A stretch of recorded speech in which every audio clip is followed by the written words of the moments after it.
Last night, 11 candidates took to the stage at the Ronald Reagan Presidential Library for CNN's Republican debate. If you saw it or if you didn't see it, we have the highlights for you this morning. Alana Rocha with the Texas Tribune absolutely saw it. It's part of her job to check out these debates, and she joins us with perspective on what you thought last night, especially when it comes to Texas Senator Ted Cruz. The lone Texan the now. lone one left. Rick Perry dropped out. So did Cruz stand out last night?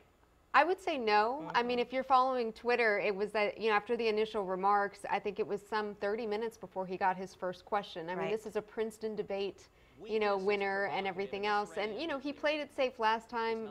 And the fact that he's pledged not to alienate or attack Donald Trump has left him largely on the sidelines, because the rest of the field just spent the rest of the evening taking jabs at the front runner. There was one point in the debate where Trump said, Ted Cruz and I have been talking a lot. We've been talking a lot about Iran. It kind of seems like they may be joining forces. Well, Cruz is one of his policy folks was interviewed prior to the debate, and they talked about that camaraderie that they seem to have, and said, can we see a Trump-Cruz ticket? And the Cruz guy kept saying, Cruz-Trump, he's running for president, he's not running for vice president. But yeah, they do. I think the idea is that whenever Donald Trump's momentum falls back, Cruz hopes to capitalize on those supporters. It may be safe to say that we won't see a Fiorina Trump ticket because they really went at it last night. She fired right back at some of his comments and some of his attacks. Yeah, it was interesting. I mean, of course, entertaining, but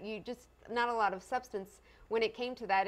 We were joked in the newsroom. I watched the first half with the colleagues at the Tribune, and we felt like we were watching a junior high exchange. Absolutely. Just talking about Rand Paul's looks, and that it gives Trump plenty of fodder to attack if he chose to go there. And but yeah, after talking about addressing Fiorina's looks, he complimented her and said how beautiful she is, and so it was interesting as always.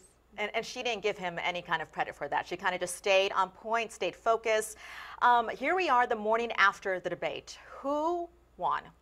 Well, looking at the headlines this morning, I saw quite a few say that Carly Fiorina won. Nice. She was the 11th, candidate, the only woman on the stage, and she held her ground when it came to foreign policy and talking about the military and specifics on what she would do if she won the office.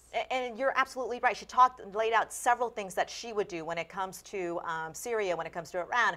And then when Trump was asked the same question, he just said, I would get along with Putin. I would, he would respect me. Right. Yeah, I would reach out to him. And I mean, but those simple answers, I mean, we've been at this for several years, and, the simpler the better.